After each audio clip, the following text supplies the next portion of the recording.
Physics with Deepak Kumar में आपका स्वागत है। और इस पर्टिकुलर यूट्यूब चैनल पर आईआईटी जेईई मेंस और नीट के एस्पिरेंट्स के स्टूडेंट्स के लिए काफ़ी सारी चीज़ें होने वाली है।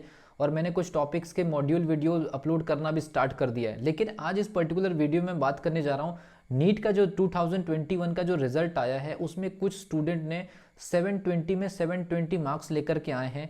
तो 720 में 720 मार्क्स कैसे लाए हैं स्टूडेंट्स ने, आपको 720 के ऊपर नहीं जाना है, आपको अपने सिलेक्शन के ऊपर फोकस करना है। लेकिन 720 में 720 मार्क्स लाने वाले स्टूडेंट या इसके अप्रॉक्सीमेट, इसके आजू बाजू भी जो स्टूडेंट नंबर ला रहे हैं, इसके आसपास भी जो नंबर ला रहे हैं, वो एक्स्ट्रा क्या कर रहे हैं बाकी स्टूडेंट्स के कंपैरिजन में, कि कई स्टूडेंट 200 नंबर क्रॉस नहीं कर पा रहे और कुछ स्टूडेंट 720 710 700 नंबर के आसपास या 690 नंबर के आसपास स्कोर कर रहे हैं। वो ऐसा क्या करते हैं, तो आज आपको मैं इस नीट के रिजल्ट के एनालिसिस के बेसिस पर बताऊंगा। और जितने भी स्टूडेंट्स आईआईटी जेईई का 2022 का और नीट का 2022 का एग्जाम में अटेम्प्ट कर रहे हैं, उन स्टूडेंट्स के लिए ये जो वीडियो है बहुत ही स्पेशल होने वाली है। तो वीडियो को लास्ट तक देखते रहिए। और अगर आप इस चैनल पर नए तो चैनल को सब्सक्राइब कर लीजिए, बेल आइकन को प्रेस कर लीजिए। इस पर्टिकुलर यूट्यूब चैनल पर फिजिक्स की मॉड्यूल वीडियोस जो आपको सीधे आईआईटी जेईई और नीट के लिए सीधे आपको बेनिफिट होगा एग्जामिनेशन में, तो इस यूट्यूब चैनल पर आप स्टडी भी कर सकते हैं। तो सबसे पहली चीज़ देखिए, नीट के एग्जामिनेशन में जो 720 या 720 के अराउंड जो भी स्टूडेंट मार्क्स लेकर के आ रहे हैं, या 690 या 680 तक भी मार्क्स लेकर के आ रहे हैं, ऑलमोस्ट 650 से लेकर के 720 तक के जो स्टूडेंट हैं उनका अप्रोच लगभग सेम होता है। लेकिन कुछ लोगों के साथ में ये होता है कि उनकी थोड़ी सी प्लानिंग बाकी लोगों से हट करके होती है, इसलिए वो 710 क्रॉस कर जाते हैं या 720 में 720 लेकर के आ जाते हैं। तो देखिए, सबसे पहली चीज़, जितने भी स्टूडेंट्स 650 या 675 के ऊपर जाते हैं उनका अप्रोच सबसे शानदार होता है। उनका पढ़ाई करने का जो टेक्निक होता है बाकी स्टूडेंट से बिल्कुल डिफरेंट होता है। तो सबसे पहला तो डिफरेंस ये होता है कि बहुत सारे स्टूडेंट्स के पास में पढ़ाई करने की एक राइट अप्रोच नहीं होती। अब यहाँ पे राइट अप्रोच का मतलब है हर एक इंडिविजुअल जो सब्जेक्ट है उसको स्टडी करने का एक अलग लेवल होता है, उसको टैकल करने का या उस सब्जेक्ट को समझने का या अंडरस्टैंड करने का या उस पर्टिकुलर सब्जेक्ट को हैंडल करने का एक अलग लेवल होता है। फिजिक्स को हैंडल करने का अलग लेवल है, केमिस्ट्री को हैंडल करने का लेवल अलग है, बॉटनी जूलॉजी को हैंडल करने का लेवल अलग है, या अगर आप आईआईटी जेईई की प्रिपरेशन कर रहे हैं तो मैथ्स को हैंडल करने का एक तरीका अलग है। तो अप्रोच जो होती है उस स्टूडेंट की राइट अगर है, तो ये मान के चलिए कि एग्जामिनेशन आपके हाथ में है, तो पूरा खेल जो होता है वो अप्रोच से स्टार्ट होता है। दूसरी सबसे बड़ी चीज़ होती है जो स्टूडेंट होते हैं, ऐसे जो स्टूडेंट जो मार्क्स लेकर के आ रहे हैं, जैसा कि आप बोर्ड पर आपको दिखाई दे रहा है, ये स्टूडेंट टाइम टेबल को बहुत बेहतरीन तरीके से बनाते हैं और टाइम टेबल को 99% फॉलो करते हैं। ये सबसे बड़ी चीज़ है। जो स्टूडेंट टाइम टेबल को 99% फॉलो करते हैं उनको इस चीज़ का बेनिफिट बहुत बड़े लेवल पर मिलता है। ये बहुत बड़ा खेल होता है एग्जामिनेशन में टाइम टेबल को फॉलो करना। 95% स्टूडेंट ऐसे होते हैं जो टाइम टेबल ईमानदारी से बनाते ही नहीं है, वो अपने टाइम टेबल को शो ऑफ करने के लिए बनाते हैं, इसलिए उनको प्रॉब्लम्स भी जाती है। तो ऑनेस्टली अगर आपने टाइम टेबल बनाया है तो उसको आप फॉलो भी कीजिए। टाइम टेबल का जो रोल है वो बहुत बड़ा है। तीसरी सबसे बड़ी चीज़ होती है स्टडी में इन्वॉल्व कर लेना। मैंने काफ़ी सारे स्टूडेंट्स का इसमें इंटरव्यू जो है रीड किया हुआ है नीट के रिजल्ट के बाद, तो उनका कहना है कि वो कम समय ही स्टडी करते थे, 6 से 7 घंटे स्टडी करते थे, लेकिन उनका टॉपिक में या स्टडी में या सब्जेक्ट में जो इन्वॉल्वमेंट था किसी टॉपिक के प्रति, उसको समझने का या उसको अंडरस्टैंड करने का या उसको उस लेवल तक समझना कि जैसे कि एग्जामिनेशन की डिमांड है, उस लेवल तक खुद को उस टॉपिक में इन्वॉल्व होकर के पढ़ना, ये जो आपकी जो स्ट्रेटजी होती है या ये जो एक प्रकार का जो हुनर होता है, एक टैलेंट जो होता है, स्टूडेंट खुद से क्रिएट करता है। तो इन्वॉल्व होकर के पढ़िए, किसी टॉपिक में खुद को इन्वॉल्व करके पढ़िए, तब जाकर के वो टॉपिक आपको बहुत मज़ेदार लगता है और वहाँ से फिर स्कोर कभी भी आपके हाथ से निकल नहीं जाएगा, आपके हाथ में आ जाएगा। तो इन्वॉल्वमेंट बहुत इंपॉर्टेंट है। केवल ये नहीं कोचिंग के भरोसे हो गए और चीज़ों को रट लिए, याद कर लिए, इससे नहीं होगा, आपको इन्वॉल्वमेंट दिखानी पड़ेगी। देन उसके बाद फिर बात करते हैं राइट स्ट्रेटजी।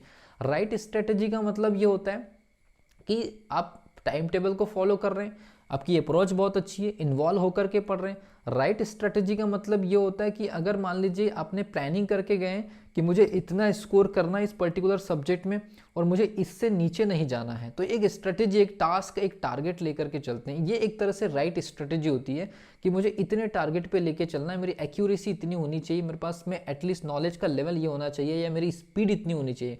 मतलब नॉलेज को लेकर के, स्पीड को लेकर के और एक्यूरेसी को लेकर के जो हम काम करते हैं वो आता है एक राइट स्ट्रेटजी में। उसके बाद हम बात करते हैं प्लानिंग। एक एग्जामिनेशन को लेकर के प्लानिंग बहुत ज़रूरी होती है कि स्टार्ट कैसे करना है, लर्निंग कैसे करनी है, प्लानिंग मतलब किसी टॉपिक को अंडरस्टैंड करना है तो उसको लेवल बाय लेवल कैसे उसको इम्प्रूव करना है। तो टॉपिक के अंदर नॉलेज को इम्प्रूव करने की भी अपनी एक प्लानिंग होती है, तो प्लानिंग बड़ी इंपॉर्टेंट हो जाती है। फिर उसके बाद आता है मॉड्यूल और ओरिएंटेड चीज़ें। ज़्यादातर जो स्टडी होती है वो मॉड्यूल बेस होती है कि आप सिलेक्टेड टॉपिक की स्टडी करते जाइए। सिलेक्टेड वो टॉपिक पहले आप निकाल लीजिए जो एग्जामिनेशन में बिल्कुल एग्जामिनेशन पॉइंट ऑफ व्यू से बहुत ज़्यादा इंपॉर्टेंट है। तो मॉड्यूल बेस और ओरिएंटेड स्टडी, मॉड्यूल बेस और ओरिएंटेड स्टडी वो टॉपिक जो ज़्यादातर एग्जामिनेशन में आ रहे हैं या पिछले 5-7 साल के पेपर के एनालिसिस के बेसिस पर आपने वो टॉपिक निकाल लिए या आपको कहीं से मिल गए या किसी ने प्रोवाइड कर दिए और उन टॉपिक को बहुत अच्छे से पढ़ाई कर लिए, तो आपकी मॉड्यूल बेस और ओरिएंटेड अगर स्टडी हो गई तो आप 80% स्कोर आप सीधे कर जाते हैं एग्जामिनेशन में। अब 80% का मतलब नीट जैसे एग्जामिनेशन में आप सोच लीजिए लगभग 550 से ऊपर हो जाता है ये 80%, 550 क्रॉस कर जाता है। तो अगर मॉड्यूल बेस अगर स्टडी चल रही है सभी सब्जेक्ट में तो आपको 75 से 80% मार्क्स निकालने से कोई नहीं रोक सकता। और मॉड्यूल भी कैसे होंगे, जो एग्जामिनेशन बेस होंगे, और आपकी प्रैक्टिस अगर अच्छी है तो फिर आपको कोई भी नहीं रोक सकता। देन उसके बाद फिर बात करते हैं फ्रिक्वेंसी। ज़्यादातर जो स्टूडेंट होते हैं वो right approach, right direction, involvement, time table के साथ में एक और चीज़ पर काम करते हैं, फ्रिक्वेंसी। और वो फ्रिक्वेंसी ये होती है पुराने साल के 5 से 7 साल के पेपर उठा लीजिए और उनको वो कैसे सॉल्व करते हैं। मतलब किसी मान लीजिए कि किसी पब्लिशर की जो अच्छे पब्लिशर की जो किताब है आपका सॉल्यूशन करने का तरीका और उनका सॉल्यूशन करने का तरीका अगर मैच कर रहा है और नीट की एग्जामिनेशन की जो अप्रोच है या उनके सॉल्यूशन के जो तरीके हैं वो आपसे अगर मैच कर रहे हैं, मतलब एग्जामिनेशन या एग्जामिनर की जो डिमांड है उस फ्रिक्वेंसी को अगर आप मैच कर रहे हैं, तो अगर आपकी उनसे फ्रिक्वेंसी मैच कर रही है, उनके पूछे जाने वाले प्रश्नों को आप उनके हिसाब से अगर सॉल्व कर रहे हैं, तो ये मान के चलिए कि आपकी फ्रिक्वेंसी नीट या IIT JEE जैसे एग्जामिनेशन से मैच कर रही है और आप सिलेक्शन के बहुत करीब होते हैं। उसके बाद एनालिसिस, 8वां पॉइंट जो है एनालिसिस। ऐसे जो स्टूडेंट होते हैं जो बहुत अच्छा नंबर लेकर के आते हैं उनका एनालिटिकल पावर या एनालिसिस पर बहुत फोकस होता है। वो स्टार्टिंग में टॉपिक को रटते नहीं है, पहले उसको समझते हैं, उसके पूरे रूट को पकड़ते हैं और उस रूट से जितने पॉइंट्स आते हैं एक एक पॉइंट को समझते चले जाते हैं और एक एक पॉइंट का इम्पैक्ट, एक एक पॉइंट के क्वेश्चंस, एक एक पॉइंट का इफेक्ट, ये सारी चीज़ें पकड़ते हैं। इसको कहते हैं एनालिटिकल स्टडी। और जिसका एनालिटिकल स्टडी अच्छा होता है वो हमेशा 80% से ज़्यादा ही स्कोर करेगा। ठीक है, उसके बाद बात करते हैं जो ऐसे स्टूडेंट होते हैं वो शॉर्ट नोट बनाते हैं, मतलब डिटेल स्टडी के साथ में कुछ इंपॉर्टेंट पॉइंट के शॉर्ट नोट भी बहुत मायने रखते हैं, तो वो शॉर्ट नोट्स बनाते हैं। और शॉर्ट नोट्स क्या होता है कि एग्जामिनेशन के लास्ट के 20 दिन या 25 दिन में बहुत काम आता है, आपको टॉपिक रिवाइज करने में ज़्यादा प्रॉब्लम्स नहीं होती, इसलिए शॉर्ट नोट भी क्रिएट करते हैं। फिर लास्ट में आता है रिविजन करना। और ये जो रिवीजन करते हैं ये मल्टीपल रिवीजन करते हैं, एक ही टॉपिक को बार बार समझते हैं, बार बार रिवाइज करते हैं ताकि वो पूरी तरह से माइंड में अच्छे से बैठ जाता है और बाद में एग्जामिनेशन में रिकॉलिंग बहुत अच्छे से होता है।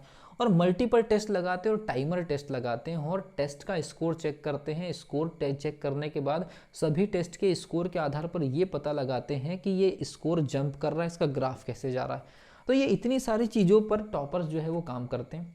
और अगर आप IIT JEE 2022 का एग्जामिनेशन, नीट 2022 का एग्जामिनेशन अगर देने जा रहे हैं तो ये सारे के सारा पैरामीटर्स पर आप काम करना स्टार्ट कर दीजिए, आपको एक बेहतरीन रिजल्ट मिल सकता है। अगर इनमें से एक एक पॉइंट पर अगर आपने ईमानदारी से काम कर लिया तो 2022 के एग्जामिनेशन में आपको बहुत शानदार रिजल्ट मिलेगा और एक बेहतरीन रैंक आप सिक्योर कर सकते हैं। आई होप आपको समझ में आया होगा। फिजिक्स के किसी भी मॉड्यूल वीडियो या किसी भी टॉपिक वीडियो पर आप कमेंट में लिख सकते हैं, उन पर्टिकुलर टॉपिक पर मैं IIT JEE मेंस या एडवांस या नीट या NDA या एयरफोर्स लेवल पर आप लोगों को इस पर्टिकुलर यूट्यूब चैनल पर पूरी तरह से एनालिटिकली, न्यूमेरिकली, ग्राफिकली और एक शानदार अप्रोच के साथ में स्टडी कराने की कोशिश करूंगा। मिलता हूँ अगली वीडियो में, तब तक के लिए wish you all the best.